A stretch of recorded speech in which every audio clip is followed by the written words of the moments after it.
Heartbeat চলছে, মনিটরের line নড়ছে, ভেন্টিলেটরের শব্দে আইসিইউ গুনগুন করতেছে, তবুও ডাক্তার বলছে যে রোগীটি আর বেঁচে নেই। কারণ কি? এই কথাটা বলার কারণ কি? এটা কীভাবে সম্ভব?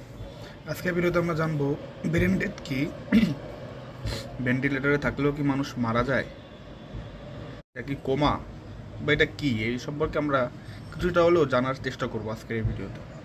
মানুষের মস্তিষ্ক যখন সম্পূর্ণ এবং স্থায়ীভাবে কাজ করা বন্ধ করে দেয় নিজ থেকে, তখন সেটাই হচ্ছে ব্রেন ডেথ।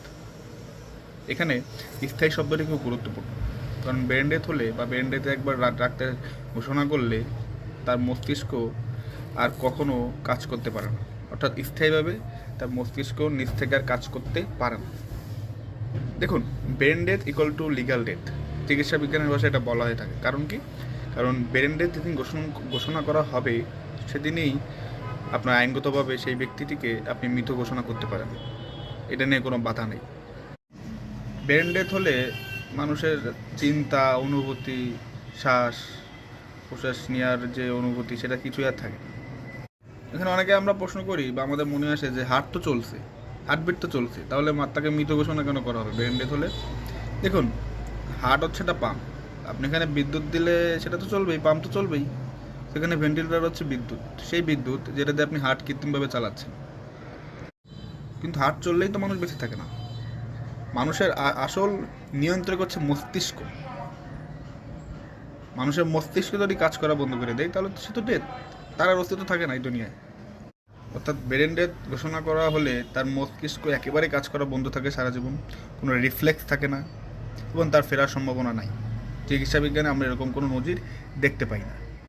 কিছু পরীক্ষা রয়েছে, সেই পরীক্ষার উপর ফলাফলের উপর নির্ভর করে এই চিকিৎসকরা একজনকে ব্রেন ডেথ ঘোষণা করে। যেমন চোখের আলো প্রতিক্রিয়া টেস্ট, শ্বাস প্রশ্বাসের টেস্ট, ব্যথার প্রতিক্রিয়া টেস্ট এবং ব্রেন স্টেম রিফ্লেক্স টেস্ট। মূলত এই কয়টি পরীক্ষার সব কয়টিতে যদি নেগেটিভ অ্যান্সার আসে, দেন ডাক্তাররা সেই রুগীকে ব্রেন ডেথ ঘোষণা করে। আর সত্যি কথা বলতে কি, আমরা ভাবি যে ভেন্টিলেটরের মাধ্যমে মনে হয় রুগীটি বেঁচে আছে, কিন্তু এটা সত্যি নয়। আপনি ভেন্টিলেটর যখনই খুলবেন বা অফ করে দেবেন তখনই রুগীটি মারা যাবে কিছুক্ষণের মধ্যে, কারণ তার ব্রেন তো কাজ করতেছে না। ব্রেন কাজ না করলে ব্রেন তার শরীরের অন্যান্য যে আপনার অর্গানে যে নির্দেশনা দিবে, সে কিন্তু পরিবার তো মানতে চাবে না। কারণ দেখুন, তার হার্টবিট চলছে, শরীর গরম, চোখ শান্ত, সব কিছু দেখে আপনার মনে হবে স্বাভাবিক, মনে হবে সে ঘুমাচ্ছে, এই জন্য পরিবার মানতে চায় না। স্বাভাবিক, কিন্তু বাস্তবতা খুব কঠিন। মানুষের মস্তিষ্ক ছাড়া তো মানুষ বাঁচতে পারে না, তো সে আসলেই বেঁচে নেই। সত্যি কথা বলতে ব্রেন ডেথ মানে সে আমাদের মাঝে নেই। It's painful but it's true.